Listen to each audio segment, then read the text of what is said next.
Hey, what's going on, guys? How are all you Huppeteers doing? I'm TmarTn, and I am a director here at Huppet Gaming, and I honestly think this is the greatest idea for a website, for a channel, just in general. I'm really happy with it, and I can't believe that Woody and Saspin are such geniuses to come up with this idea. But I've got a game of Sabotage on Storm for you today, so a nice little objective game to spark up my opening video. So right here, I want to go through the opening routes. Alright, so here, these two green lines represent the main two ways out of the spawn and just the main routes that you can take off the start of the map if you have the spawn that I had. And over there across the map, those red lines represent the two main routes that the enemies are going to have. So obviously, these yellow circles here are going to be the areas where you get the first encounter with those enemies.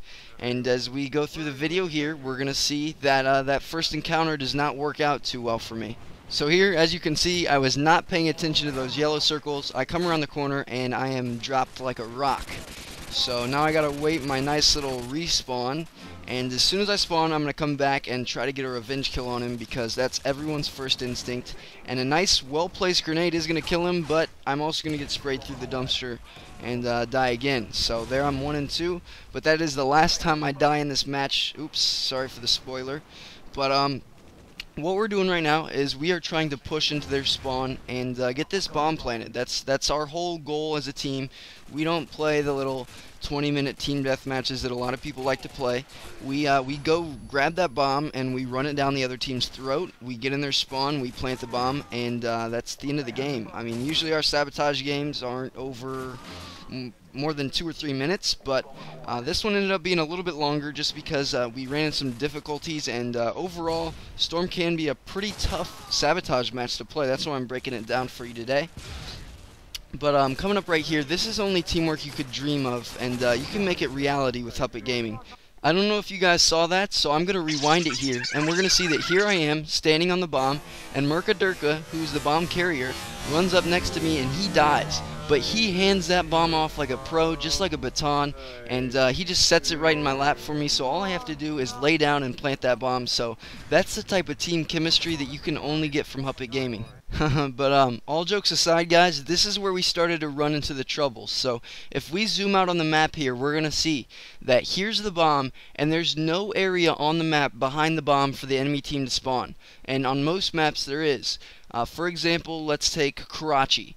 Okay, so here's the bomb, and then behind that bomb there's a ton of area where the other team's going to spawn, and we can keep them controlled in that area and stay safe while protecting the bomb. But that's completely different on Storm. There's no area for the enemy team to spawn back behind it, so they're going to spawn around it. They can spawn anywhere within this U highlighted area on the map. So that's what makes it so hard for Sabotage on Storm, not only to get the bomb planted, but to keep it planted and keep them from defusing. So as you're going to see here, we do get overrun because they come from pretty much all angles, and they're going to get the bomb defused.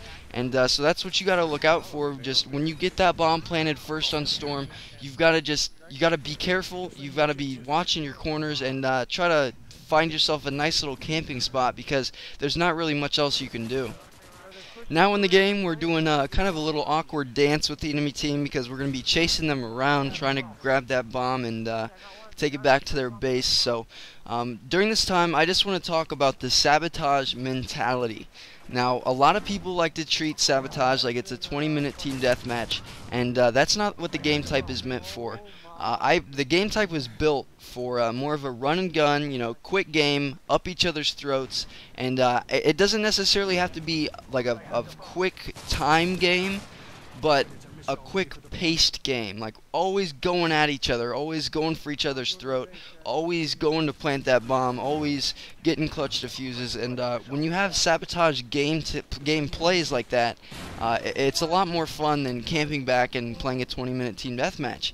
And also along those lines, because I know a lot of you guys are objective oriented and know how Sabotage is supposed to be played, a lot of people sometimes tend to focus on the extreme. So they either focus directly on only killing people, or they focus directly on only the objective, and both of those are equally as bad.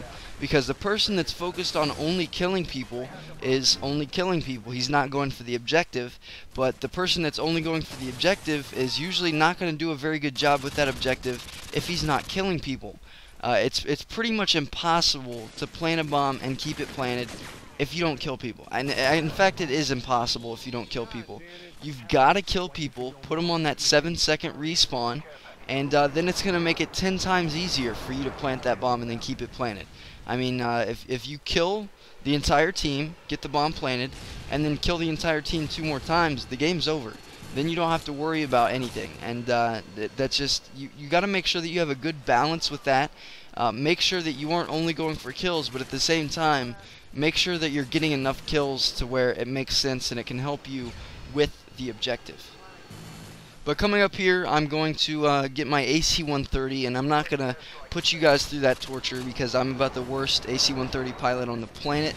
So, as you can see in this game, we absolutely ran train on these guys. I mean, this inning scoreboard is pretty embarrassing, and you can definitely find players and find teammates to do this kind of thing with on a nightly basis. Just go check out Huppet Gaming and stay active with that.